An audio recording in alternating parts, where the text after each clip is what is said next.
بسم الله الرحمن الرحيم الحمد لله رب العالمين وصلى الله وسلم على نبينا محمد وعلى آله وصحبه أجمعين. السلام عليكم ورحمة الله.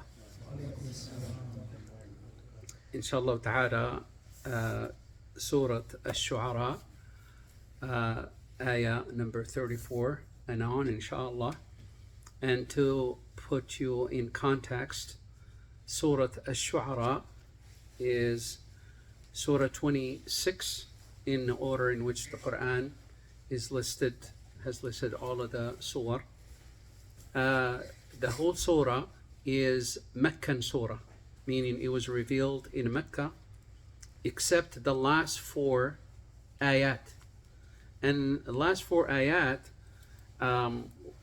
وَالشُّعَرَاءُ يَتَّبِعُهُمْ الْغَاوُونَ. And subhanallah, the word As-shu'ar'a, which refers to plural of a poet, that's poets, which is a plural.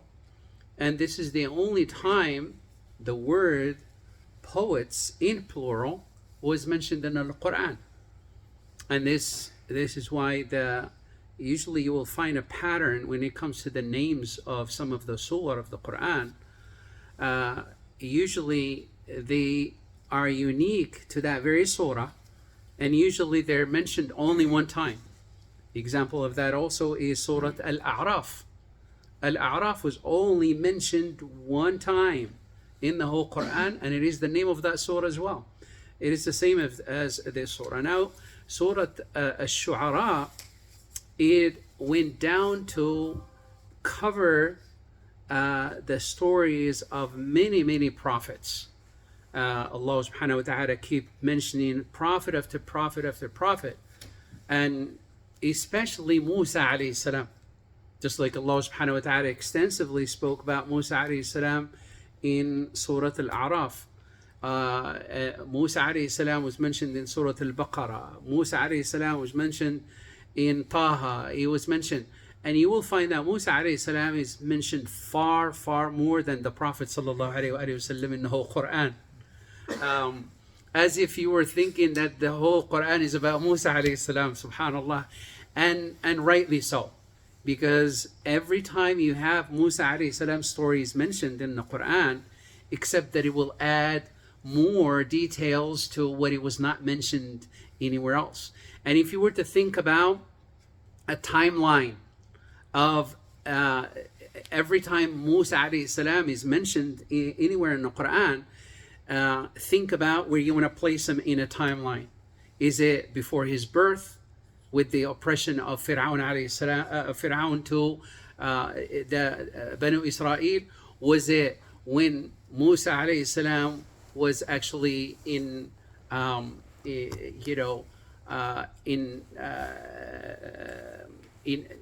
growing with in the family and household of Pharaoh in the castle? Was it when Musa alayhi salam had escaped to Midian? Is it in Midian? Is it when he came back from Midian? This in Surah Al-Shu'ar'a is actually when he came back from Midian. Is because when Allah subhanahu wa ta'ala granted the Prophet sallallahu alayhi wa sallam, rather Musa alayhi salam, he became officially a prophet, and he sent him to Pharaoh. And this is the encounter that he would have with Pharaoh. And now the confrontation and the argument with Pharaoh as to who are you? And he wanted to discredit Musa alayhi salam. Every single argument that he would have, that starts from actually ayah number 11. And we are in ayah number 34, and he's still arguing with Musa alayhi salam. And every time Musa alayhi salam comes with a proof and evidence, this which is manifest, zahir, bayin, there's no argument except that Pharaoh will come around to discredit that argument, discredit the credibility of Musa alayhi salam. And he goes on and on. The last, and to where we are, bring you up to speed, is when Musa alayhi salam now is producing to the audience, and especially the entourage, al-mala, meaning these are the closest people to Pharaoh. and he is obviously, if he is discredited, in front of his entourage, then he is discredited in the whole community, and he does not want that. This is why at the end, one of the subhanallah, he keeps saying to Pharaoh with evidence after evidence, he says, Allah is the Lord of the East and the West. He is Rabbukum wa Rabbu Abaikum. He is your Lord and Lord of all of your fathers. And then Pharaoh comes back and discredit that argument. And now Musa alayhi salam, when usually they say people, when they run out of knowledge to produce, they resort to usually force to really fill up the vacuum. And usually Pharaoh is in the position, subhanallah, of exerting that force and being and retaliate against Musa alayhi salam. And then he said to Musa alayhi salam, لَإِنِ اتَّخَذْتَ إِلَهًا غَيْرِي لَأَجْعَلَنَّكَ مِنَ الْمَسْجُونِينَ. If you were to think, you're thinking about taking a God other than me, I will imprison you. But not just put you in prison, min al masjunin, but particularly you, among out of all the prisoners, you're going to have quite the unique treatment. And that's what he was hinting. It's a threat. And then he said to Pharaoh, he said to him, قَالَ أَوَلَوْ جِئْتُكَ بِشَيْءٍ مُبِينٍ. Even if I were to produce to you a manifest miracle right before your eyes. Now, subhanAllah, someone might say, usually for somebody in that position, an arrogant and a tyrant individual who is so full of himself, so much so that he claimed that he is a god, you would think that he would be interested in something else. He could have easily said, who cares about what you want to produce? I'm done with you. Who are you to argue with me? Why am I even giving you time or a chance to speak? But subhanAllah, there is something miraculous about the answer of Pharaoh. Instead, he took the bait. And he says, because here's Musa alayhi salam keeping him engaged. And Musa is holding on to something so powerful from within, which is the power of Allah subhanahu wa ta'ala that he gave him in the iman of the true God, which is Allah subhanahu wa ta'ala, right? And then he says, Pharaoh took the bait and he says, قَالَ فَأْتِ بِهِ إِن كُنْتَ مِنَ الصَّادِقِينَ. Then bring it forth if you are truthful in what you say, in your claim. Here's Musa alayhi salam. فَأَلْقَى عَصَاهُ. This is the first one. Musa alayhi salam cast his staff. And the staff turned into Allah subhanahu wa ta'ala فَإِذَا هِيَ ثُعْبَانٌ مُبِينٌ. A manifest serpent. Allah subhanahu wa ta'ala mentioned that staff and described it in Surah Al-Qasas كَأَنَّهَا جَانٌ, as if it is a demon. And Allah ta'ala describing the same staff as حَيَّ تَسْعَى, as a serpent. But hayya in Arabic, whenever you mention a hayya, it is not called a hayya until it qualifies to being huge in size, and ferocious in its movement. And also, because it could be huge, but it could be a sculpture. No, it has to be a living thing, like a python. That is a hayya in Arabic. You don't say for something that is small, it's like a snake, and you call it a hayya. No, a hayya has to be huge in size, and it needs to be living and has the ability to slither and move. Then it is called a hayya in Arabic. If it is now, Allah subhanahu wa ta'ala is describing it as thu'ban. Thu'ban, it could be any snake. Serpent, it could be any. But Allah subhanahu wa ta'ala what he wants to describe here, it's not the size. When the context calls for the size, Allah call it hayya tas'a, hayya. But if it is, if Allah ta'ala is describing something that is quick in movement, it moves so fast, it is huge, yet it moves so fast like a thu'ban. like a serpent, like small one. He moves without any difficulty. This is why Allah subhanahu wa ta'ala, this is not something from what the people are used to. Because imagine this, as you will come here, the community is well known for the elite, which is the educated elite are actually the magicians.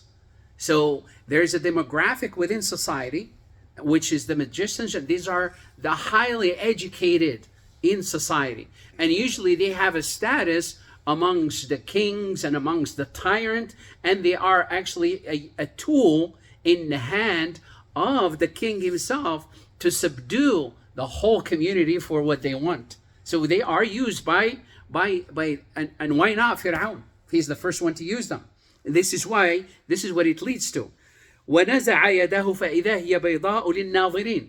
Not only is it the serpent, the snake, the staff becomes a snake right before their eyes, manifests right before their eyes. This is not some magic, it's true.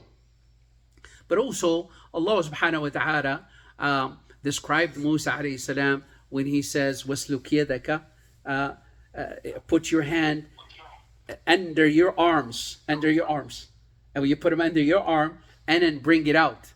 أخرج يدك, pull it out. And then what happens? فَإِذَا هِيَ بَيْضَاءُ لِلنَّاظِرِينَ.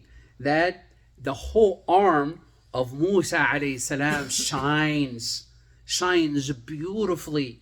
لِلنَّاظِرِينَ.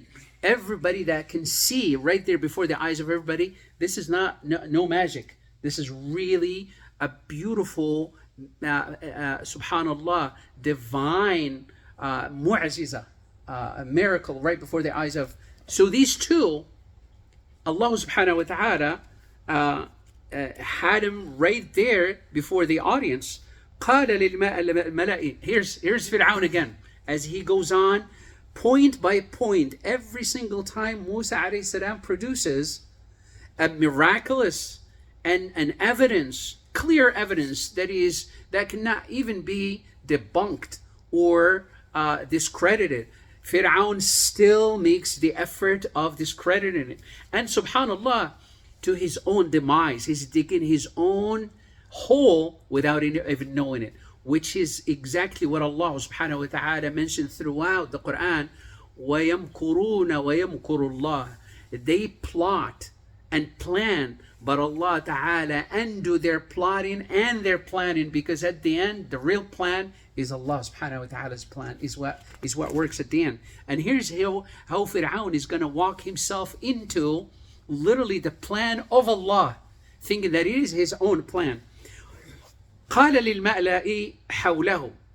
This is Fir'aun, turns over to his entourage, the elite, and he said to them, إِنَّ هَذَا لَسَاحِرٌ عَلِيمٌ. No, he's discrediting Musa. He is a knowledgeable and skilled magician. This is how he described Musa alayhi salam, right? This is not a praise. This is a way to dismiss Musa alayhi salam. يُرِيدُ أَن يُخْرِجَكُمْ. Because he is a skilled magician, his aim and goal is to run you out of your land. Now, he's not saying my land now. And why is he malicious in calling the land their land? So that he can call in them the sense of belonging. This is give him a sense of authority. This is your land, and this man is your enemy, and he's a magician, he's skilled, and he wants to run you out of your home, out of your own land. بِسِحْرِهِ, using his own magic. فَمَاذَا تَأْمُرُونَ. What do you suggest? As if he needs their suggestion. Did he ever use their suggestion in the past? The answer is no. He subdued everybody before, but now he is diverting the attention from his failure towards Musa alayhi salam as being the problem. Okay, there is something that Allah subhanahu wa ta'ala, to the reaction of what his audience is going to be, their answer, قَالُوا أَرْجِهُ وَأَخَاهُ. Let's postpone him and his brother, wait for him, and give them a date. Let's delay the answer for them and how we treat them. وَابْعَثْ فِي الْمَدَائِنِ حَاشِرِينَ. And send recruiters all throughout the towns and the cities, يأتوك بكل سحار not ساحر سحار عليم to recruit the most skilled magicians.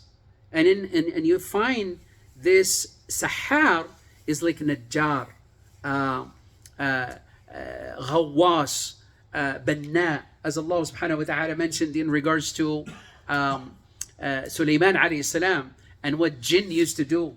There are some who are expert divers, expert builders, expert, meaning the highest skilled in their craft and their field is what we wanted to pick. This is why he called the sahar, not sahir, sahar, the most skilled in the field of magic. This is what we want. And they will go around and gather an army of magicians to counter Musa alayhi salam and to discredit him in front of everyone. Here's number one. They said, this is the first suggestion. What is the second suggestion? فَجُمِعَ السَّحَرَةُ لِمِيقَاتِ يَوْمٍ مَعْلُومٍ. And they were, all of the magicians, the skilled ones, were given a specific date, meaning time and a place to meet. So there will be a showdown between the magicians and Musa alayhi salam. وَقِيلَ لِلنَّاسِ هَلْ أَنْتُمْ مُجْتَمِعُونَ. The second suggestion is, it's not going to be an enclosed confrontation, a showdown. We want it to be public so that the humiliation of Musa is not going to need any more argument once it is done before a full country audience. Literally, make it, you blast this whole thing in front of everyone. Make it hugely public. And they said, so that once Musa is humiliated and defeated, everybody's going to follow the magician once they win and once they become dominant over Musa alayhi salam. Done. He agreed. Allah subhanahu wa ta'ala, in commenting on, subhanallah, on the response of his entourage. First of all, he dominated. It's like if you wanted to manipulate the answer from somebody, you really manipulate exactly how we want to present your narrative. Meaning, you literally lead them to really say what you want them to say. And that's exactly what he did to them. Pharaoh exactly led them exactly to where he wants them to be. Not only that, but there's that sense of an underlying threat for his entourage. Either they will give him what he wants or else. And that's exactly the case. And Allah Ta'ala commented on this and he says, فَاسْتَخَفَّ قَوْمَهُ فَأَطَاعُوا. That he undermined their intelligence. And then they really obeyed him in what they gave him what he wanted. And then here's Pharaoh, his entourage, and the whole thing is calculated, thinking that this is it. They are in charge. فلما جاء السحرة قالوا لفرعون أئن لنا لأجرا إن كنا نحن الغالبين. Look, subhanallah, Allah Ta'ala described the attitude now of the skilled magicians. When they came to Pharaoh, they said to him, are we guaranteed a gift and a reward the minute we finish with Musa? Meaning what? It's in the bag. This is what they're thinking. Musa is done. And we're already winning. Because for you to really come and say, well, go ahead and sign the checks already. Don't worry, it's done. They had the whole thing in the bag. Pharaoh said, absolutely. قال نعم. Not only that, not only are you going to get your reward, قال نعم وإنكم إذا لمن المقربين. You will be from the very elite that will be always close to me. Why is he saying لمن المقربين? What's the point of them being close to Pharaoh? Because Pharaoh is claiming that he's a god. And for you to be close to a god, that is some privilege that is limited to the very few elite. This is why he's saying, not only are you going to get the reward, but not only that, I'm going to give you something that nobody will give you. And that is you will be close to the God himself, to Pharaoh. طيب. قال لهم موسى ألقوا ما أنتم ملقون. The confrontation comes and showdown time. And as soon as they came, in another ayah they say, you start or we will start. Allah Ta'ala said to Musa, let them start. And they did. طيب. فألقوا حبالهم وعصيهم, and then they cast their ropes and their staffs. وقالوا بعزة فرعون إنا لنحن الغالبون, and they said, by the might and the grace of Fir'aun, we will be the dominant ones. فألقى موسى عصاه فإذا هي تلقف ما يأفكون.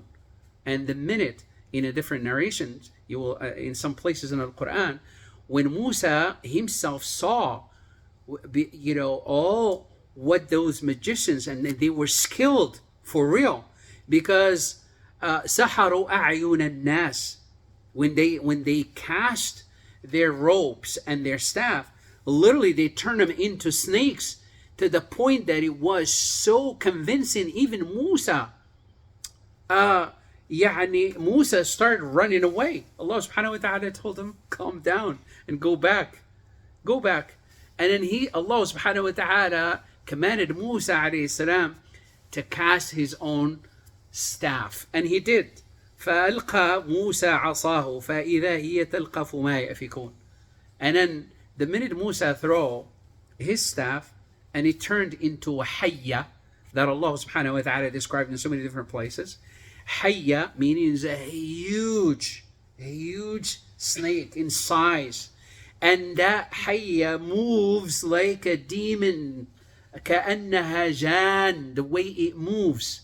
تلقف, swallowed all the staff, all their ropes and all of their magic that they produced right before their eyes. And people were scared. So was Musa. وَلَّا مُدْبِرًا وَلَمْ يُعَقِّبْ. Musa even started wanting to run away because it was real. Subhanallah. And Allah subhanahu wa ta'ala calmed Musa alayhi salam. He said, go back. And then he threw فَأُلْقِيَ السَّحَرَةُ سَاجِدِينَ. And Allah subhanahu wa ta'ala described the reality of now the reaction, and how the house is going to come down on Fir'aun instead. All of his plot is coming down on his head. فَأُلْقِيَ السَّحَرَةُ سَاجِدِينَ.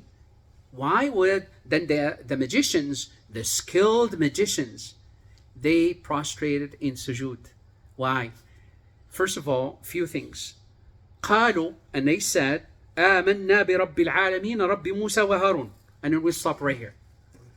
They said, not only did they make sujood, once they stood up, they said, we believe. They made the shahada, in other words. You say, أشهد أن لا إله إلا الله وأشهد أن موسى رسول الله. In other words, this is the shahada, right? Which is required from every single person dependent on their prophet that came to their community. If it is Musa alayhi salam, أشهد أن لا إله إلا الله أشهد أن موسى رسول الله. If it is Nuh, أشهد أن لا إله إلا الله أشهد أن نوح رسول الله, right? And that continues all throughout. طيب, and they made that out loud, right? That's the testimony of faith. The Lord of Musa and Harun. Now, why would the magicians make sujood? It is something that they cannot help. Because two things. Whenever Allah subhanahu wa ta'ala clears the heart from arrogance, then there is the nur will guide that heart. Arrogance is a dark layer that covers the nur of Allah ta'ala to penetrate into the heart. But the fact that Allah subhanahu wa ta'ala had the most educated demographic within society to attend this confrontation and this showdown, that in of itself is one of the pitfalls of Fir'aun, that he thought it will be in his favor. But it was actually his own pitfall, because Allah subhanahu wa ta'ala's control of the hearts is something that Fir'aun does not have. He's claiming that he is a god. But if he is a god, he should be in control of the hearts of these magicians, which he's not. The hearts of the magicians, they saw the real nur, because they know what they have done is nothing but fooling the eyes, the optics. They were in control of the optics of things, but they know the truth behind behind the optics is actually nothing but ropes and sticks and staff. That's all they have. But what Musa alayhi salam demonstrated for them right before their eyes is the truth. And what was that truth? That the staff of Musa alayhi salam is not an optical delusion. It is a real thing, and it was a real snake, and he swallowed their real sticks and ropes. So all of that, it came right before their eyes. And the same thing that happened with Quraysh when the Prophet ﷺ was reciting Surah An-Najm. At the end of it, Allah subhanahu wa ta'ala, they were listening, and the nur of the Quran went straight into their heart, and the fitrah could not help it except to call them to sujood, because the last thing Allah subhanahu wa ta'ala closed the surah with is فَاسْجُدُوا لِلَّهِ وَاعْبُدُوا. Prostrate to Allah, not to these idols, and worship whom? Allah, not these idols. They couldn't help it, because the Prophet ﷺ went for sujood, the Sahaba went for sujood, and Quraysh also couldn't help it. When they woke up, they find themselves in sujood. Okay, they panicked. How are we gonna justify what we just did? They couldn't help it. For a moment, they were humans instead of being arrogant. And subhanallah, they went back and they start looking for justifications as to what they have done. So they said, well, the reason why we made sujood is because Allah praised our gods in the surah. أَفَرَأَيْتُمُ اللَّاتَ وَالْعُزَّى. Well, subhanallah, when you find subhanallah, heart that is already deviated, you start really looking for justifications of being deviated, instead of you see the nur, say alhamdulillah that Allah sent me that nur, and you take it in and you embrace it. And subhanallah, here is anybody who is fighting the truth always prevails. And no matter how you justify and how much force you bring together, and those who want to pay the price, including the magicians who would be literally crucified later, they were so happy with that, and they gave up the prestige, they gave up the wealth, they gave up all of those perks that Pharaoh is willing to give them. But they said, no, that would never come close to the beauty of the nur Allah instilled in our heart that we can see now. We were not able to see it just a minute ago, but Allah Ta'ala bless us with the nur, and that nur cannot be replaced by materialistic things. And subhanallah, the sunnah of Allah continues. The law continues wherever you go. That no matter, we are all tested in a way or another by a certain degree of being pulled towards the wrong side of things by certain incentives, and something that could be luring you, could be convincing. But at the same time, always reset the button that the nur of being with the truth can never be measured by anything materialistic. And that's, subhanallah, the moral lesson at the end, that al-haqq ahaqqu ay yuttaba'. The truth is absolutely the only thing worthy of being upheld and followed all the time. فنسأل الله سبحانه وتعالى أن يثبتنا وإياكم على الحق أينما كنا. قولوا قولي هذا وأستغفر الله لي ولكم، وصلى الله وسلم على نبينا محمد، والحمد لله رب العالمين. جزاكم الله خير.